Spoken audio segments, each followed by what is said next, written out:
This is the second video I've made on the subject of getting the fuel gauge to work on a 2000 Cavalier that I installed a 3.4 liter V6 engine onto, and consequently had to use the 3.4 computer system tied in with the Cavalier body control module and instrument cluster.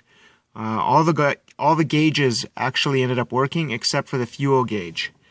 I confirmed this in the previous video that the fuel gauge functioned when you took out the Alero instrument cluster or the Grand Dam instrument cluster and tied it into the existing Alero computer with the Cavalier body control module. No problems. All the gauges worked. However, putting the several different Cavalier instrument clusters that you see before you right now into this vehicle, I tried 3 different ones thinking that the fuel gauge was perhaps defective or failed, but no, 3 instrument clusters can't be wrong. And all the gauges on each one of those that I installed worked except for the fuel gauge. So what I thought perhaps backwards compatibility of previous generation Cavalier Sunfire might have worked. So I retrieved the instrument cluster out of a 98 or a 99 Sunfire and proceeded to wire it to the Cavalier wiring. You can definitely see, I believe this is the Sunfire pinout for the Sunfire plug on the instrument cluster, and this is the Cavalier pinout for the wiring on the Cavalier instrument cluster plug. And I've double and triple checked my wiring on the reverse side, especially the tan wire, which is the BAUD primary data wire, something called a UART, tied in with the purple wire on the Cavalier, which is the serial data signal class 2, K&L pins. We can definitely confirm this right here in the video, that the tan wire right there gets tied into the purple wire. And what I've done when I actually tested this is that I shorted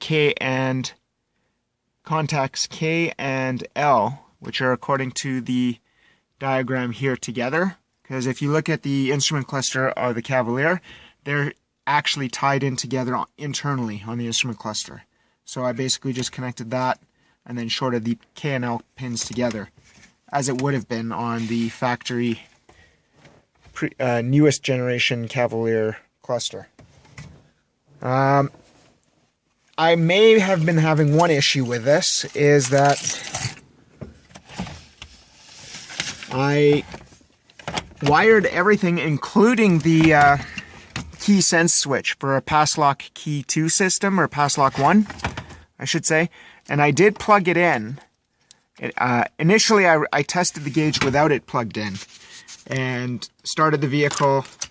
And what I noticed is that the only gauge that actually worked was the speedometer. When it actually started.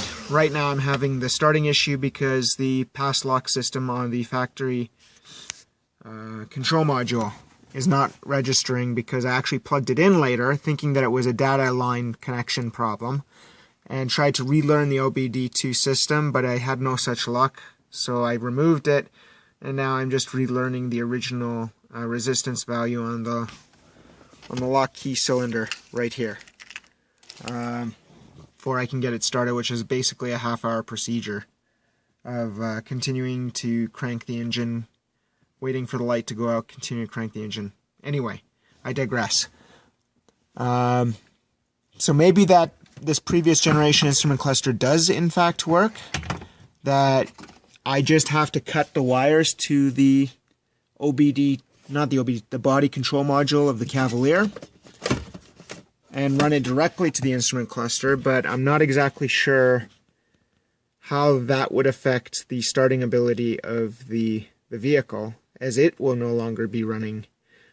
I don't know if what I'm trying to say is I don't know if the OBD2 module controls the PCM for the engine, or whether this, the UART tan wire, will in fact communicate with the engine PCM from the instrument cluster and allow it to start. Like I said, it's about a half-hour procedure to relearn the ignition cylinder, or the Cavalier body control module to the sensor value in the steering column. So I'm just not really willing to investigate this any further. I'm going to make the perhaps false conclusion that a previous generation Sunfire Cavalier instrument cluster is not compatible with the newer generation 2001 3.4 liter PCM. So at this point, I think I'm going to go back to the Cavalier instrument cluster, because at least 3 out of 4 of my gauges were functioning, and I will attempt to either design a circuit of some sort that will read the values in the fuel tank and reconfigure to the proper value for an analog fuel gauge that an aftermarket that I'm basically going to install. Because the aftermarket that I have is basically 60 to 180 ohms, whereas the sender unit in the fuel tank is between 40 and 250 ohms, 250 ohms being full. So that's where I stand at the moment. I think I'm just going to put my vehicle back together again and just be happy with 3 out of the 4 gauges in the meantime. Hopefully, if I'm smart enough to figure out the circuitry, I can get the 4th fuel gauge working. If not, 3 out of 4 isn't bad, I guess. Thanks for watching.